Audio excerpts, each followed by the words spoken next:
A couple of years ago, I did a video about Samson and Goliath, the two gantry cranes at Harland and Wolff that stand proudly over one of the largest dry docks in Europe. But the three that preceded it at Harland and Wolff still exist, with two hosting a ship each and the third making for a spectacular visit, if you can get in. A graving dock or a dry dock is where ships come for work that would be impossible in the water, such as painting or propeller repairs. They float in. A special gate, called a caisson, is then closed behind them to seal the mouth of the dock, and the water is pumped out. The Hamilton dock is the oldest and smallest in the shipyard, opened in 1867.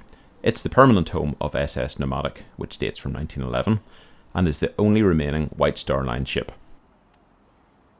It once acted as the tender to its much more famous stablemate, RMS Titanic. And if you're wondering what a tender is, as I did, it's a small ship that carries passengers and supplies out to a larger ship if, for example, it can't fit in the harbour and needs to stay anchored out at sea.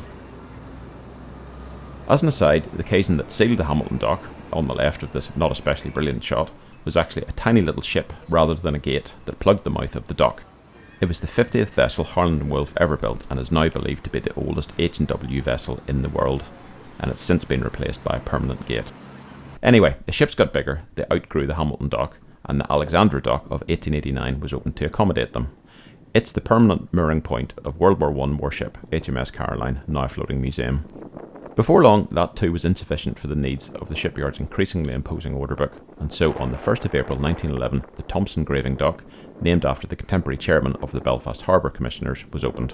Engineers had to excavate 300,000 cubic yards of wet clay and other unpleasant material to create a chasm large enough to accommodate the new ships, and when it was opened, it was the largest dry dock in the world. Although everything in this area of Belfast, including the area itself, is named after the Titanic, the dock's first customer was her older sister, the RMS Olympic.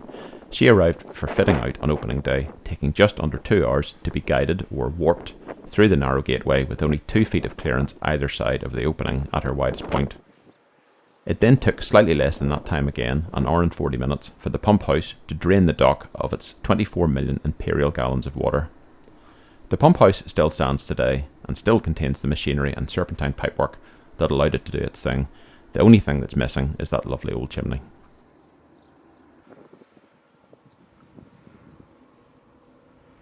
The base of the ship then sat on these things called keel blocks, demonstrated here by SS Nomadic, while the sides of the hull were held in place using rather crude-looking supports, some of which I'm assuming they slotted into these openings in the dock wall, but I don't actually know. Then the workmen would head down to get started, while carts containing their supplies and materials ran alongside the dock on these rails. Eventually, when the work was done and the time came, the caisson was opened, the dock was flooded, and the ship headed out into Belfast Lough and the open sea.